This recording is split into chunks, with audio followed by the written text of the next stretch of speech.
Welcome to Halacha in a Year, where we can get to learn all the most relevant halacha through the prism of the Kitzur Shulchan Aruch. You are listening to Rabbi Ya'akov Trump. This year is kindly sponsored by the Moshe Group and CA in zechus of Rivka Biela, bas נחמה Shifra, and in honor of Rabbi Trump.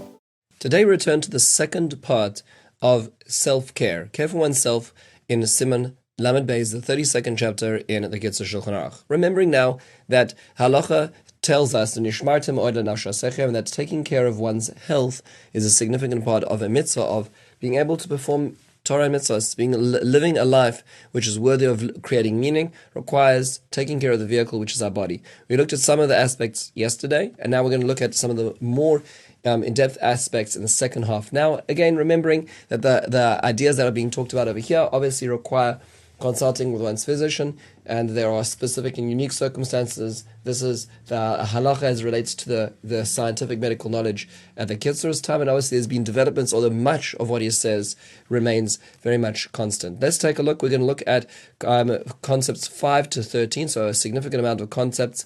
We're looking at 9 concepts today, and the topics are generally bad foods, drinking, digestive system health, exercise, mental health, sleep hygiene, air quality, and ocular health. Let's jump straight in. So when it comes to generally bad foods, so we obviously everybody has their own different constitution. They should speak to their physician and nutritionist for their health plan. However, there are some objective guidelines that the Kitzur gives us, many of which are still actually have a lot of significance still today, even with the processed food market, which of course has created its own problems. First question is, what foods are generally bad and should be avoided? He points out old food, any food, fish, cheese, mushrooms, salted meat, over-fermented wine, any food which smells bad or has a sharp taste should be avoided. Remember, we're talking about in the days before refrigeration.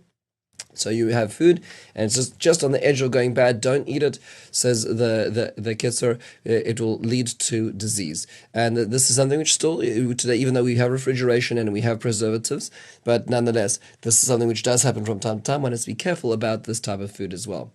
One of the things which are good, but only in small quantity, only in small doses, and which should not be had high levels. So he points out large fish, cheese, milk after 24 hours of milking. We're referring to a pre-pasteurization days. Red meat from large animals, barley bread, cabbage, grass, onions, garlic, mustard, and radish. The last category seem to be things which are very sharp and are good in small quantities, but better not to be had in large quantities.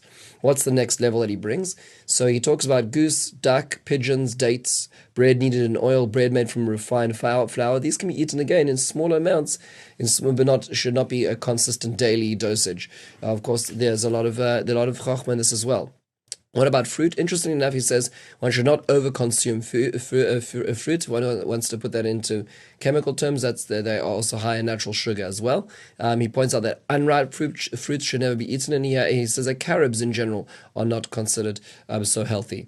Is pickled fruit any better? So he says no, pickled fruit should be avoided altogether. And are all fruits bad? He says no, there are grapes, figs, pomegranates, which are always good, and whether dry or fresh. And this is of course, there are many fruits which have great qualities which can add to the human nutrition balance. But in general, one's diet should not be made of only fruit, and the research has confirmed that as well. The next concept we're looking at is drinking. So why is drinking so important? So it allows the body to run well and to also expel the necessary waste. People today are very careful. People try to have a certain amount of water per day to make sure the body is running well. What temperature? So he says cool is better than warm, but too cold is dangerous because it could create shock for the limbs of one's body. Certainly, if let's say one's organs are hot because of exercise and so on. When is it best to drink? He says not before or during meals, but afterwards is the suggestion that he makes. When is not good to drink? So he said when coming out of a shower or bath after marital relations when the body is hot, it's best not to stress the body with a transition to something which is too cold or too much at that point. What about alcohol? So he makes the point that it's helpful for mature people to have a small amount of, let's say, wine during a meal, but for young people, it is dangerous. Well, how young is young? So he says 21 is the age below which it is dangerous. Fascinating. He's not coming from a legal perspective in Western society. He is describing what was the consensus, and therefore medical consensus, and therefore the halachic responsibility. for a mature person, when is wine helpful? And he points out a little bit during the meal. We're not talking about, drinking endlessly, having a hip flask. We're talking about a little bit of wine during the latter end of the meal is actually helpful. Then the next concept is digestive system health. So when should I drink and eat? One should really only be eating and drinking, as we discussed before, when one is empty, when one's stomach is empty, not a constant flow of food from the snack bag. What should I do before starting a meal? A person should always go to the bathroom, empty one's digestive tract before one starts eating as well. Very important. It's not healthy to be stuffing a person too much. When should I get concerned? So he points out if there's constipation or indigestion, those are usually red flags to indicate that something is wrong, and one should consult a doctor at such time.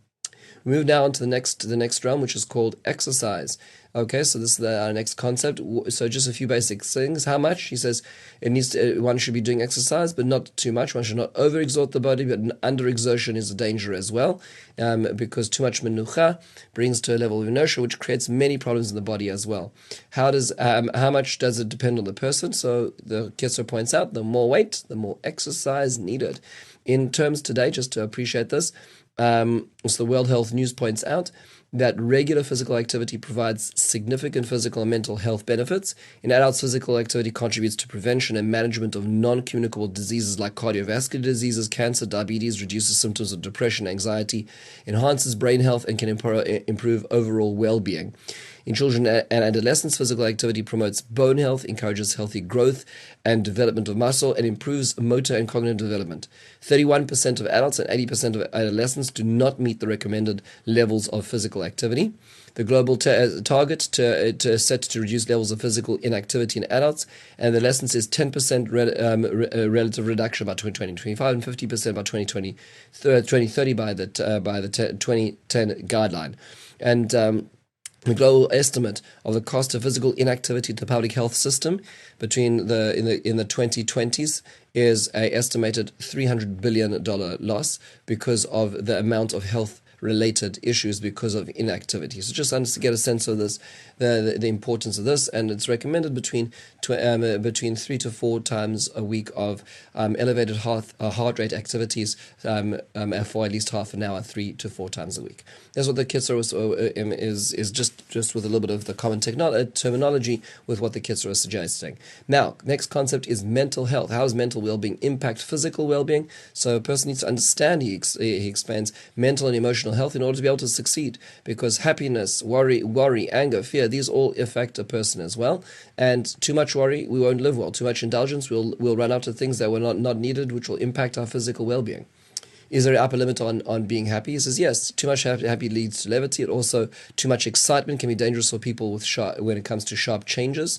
One of the big things the Kitzur is into is balance and also transitions, being in a state of a slow transition without being too abrupt.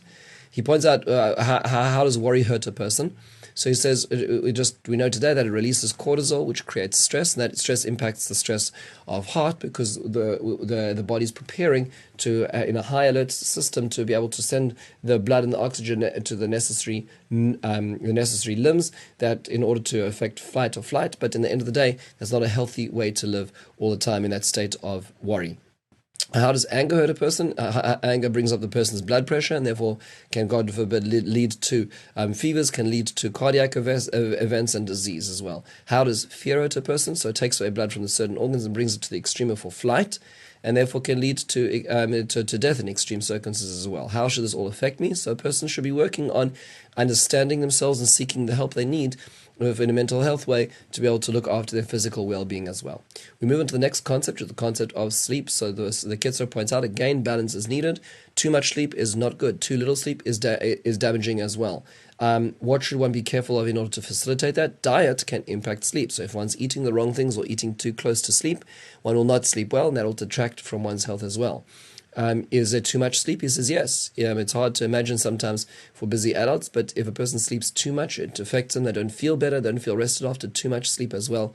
as well. How should one go to sleep? He says best not to go to sleep too hungry. Also, when is it best to sleep? It's best to sleep at night, not during the day. Of course, some people have shifts at night and they cannot control that, but it's best to sleep at night. And we know that that research has shown that going to sleep in the earlier part of the night is healthier than going to sleep in the later part of the night. Even though there are owls and there are early birds, different bodies need different things, but generally speaking, the earlier the better as well. Just to give a sense of this from the National Health Institute, it does point out that sleep is helpful in terms of playing a role in good health and well-being. The way you feel while you're awake depends in part of what happens when you're sleeping. During sleep, your body is working on to support healthy brain function and maintain physical health. In children, teens, that sleep helps support growth and development. Getting inadequate sleep over a long time can raise a risk for chronic long-term health problems. It can also affect how well you think, react, work, learn, get along with others as well.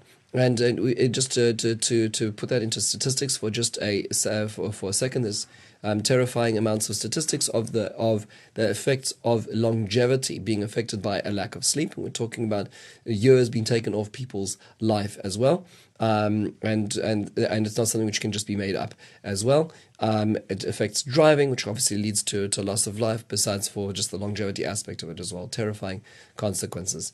We move to the next idea, which is hygiene. The next hygiene point is that the Kitzur points out that one should wash at least once a week. Of course, he's talking in a time before indoor plumbing, and so people would go to a bathhouse where they would have the privilege of getting clean over there, and that should be done then. He points out that it should be best to start off with a hot, then go down to lukewarm, and then down to cold. And this is done, obviously, as a much more thorough cleaning, done once a week than what we have available to us at the whim. What should I be careful of when finishing cleaning? He says, he reminds us that it's important to cover one's head, especially during the winter when one comes out, so one does not expose to a chill after that warm activity as well, which also leads into the next point, which is that when it comes to activities after washing, a person shouldn't eat right away, and a person perhaps should rest a little bit because it takes time for the body to stabilize its temperature. Just to put this into medical news today, they point out from a strictly medical perspective, it is not necessary for most people to shower daily. However, ideal showering frequency may depend on a person's age, health, and occupation. Showering cleans the skin, removes dead skin cells to help clear the pores, and allows the skin cells to function. It washes away bacteria and other substances that could create irritation and skin problems. However, the main reason people shower as much as they do today is to meet the social standards of cleanliness and personal appearance, meaning these standards may help people feel more comfortable in their working and social environments and bodies. So the showering every day is perhaps not indicated for everybody from a strict health perspective, according to this, but is certainly from a social perspective is important, which is also important as well. Next concept is air quality. Where should one live? The Kitzur points out a person should live in a place where there is clean and fresh air as well. Any other pointers? He points out that the Gemara in Baba Basra Daf Chafei tells us that the northern wind is a dry and negative wind, so one should try to avoid being exposed to that during the summer. This may be Middle East specific, or it may be Kabbalistic, which seems to be what the Gemara is saying as well. Just in terms of this, what else can one do within one's control to control one's air quality? So one has to avoid anything which smells rotten or perhaps moldy. These are dangerous things which could lead to further health problems as well. How does this relate to temperature? So he points out it's best to have a medium temperature, not too cold, not too hot. And therefore, it's best during the winter when it's cold not to put on too much dry heat. That's not good for health either as well. Just coming back to the air quality in statistical knowledge today, the World Health Organization points out that air pollution is one of the greatest environmental risks to children's health today. In 2019, 99% of the world's population was living in places where the World Health Organization's air quality guidelines level were not met. The combined effect of ambient air pollution and household air pollution are associated with 6.7 million premature deaths annually. Ambient outdoor pollution is estimated to have caused 4.2 million premature deaths in 2019. Some 89% of those premature deaths occurred in low and middle income countries, and the greater number in the World Health Organization of Southeast Asia and Western Pacific regions. So it's just important to be very much aware of this. The more urban living that we're exposed to, living in those types of areas, is not healthy necessarily. Finally, last topic in the Kitzur is ocular health, health of the eyes.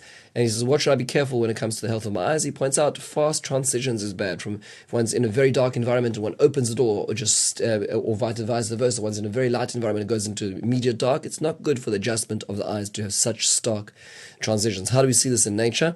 So he points out that Hashem makes it that sunrise and sunset is a slow process. It allows us to adjust our senses to transition, which is one of the biggest lessons that he's been teaching us throughout all of this as well. What about dimmer light? He says it's better not to write, not to design, not to do fine work in twilight or similar low light conditions. Similarly, also not in very, very bright light conditions, because it strains the eyes. What other things are dangerous for the eyes? He says be careful about exposure to dust, to smoke, to negative, let's say, alcohol, pitch smells as well, also as well. And finally, any spiritual guidance when it relates to this, he points out that the Gemara talks about this in multiple places. If one walks very fast, if one spends too much time crying, or too much marital intimacy, then this reduces eyesight. Whether that's physical or spiritual is taken differently.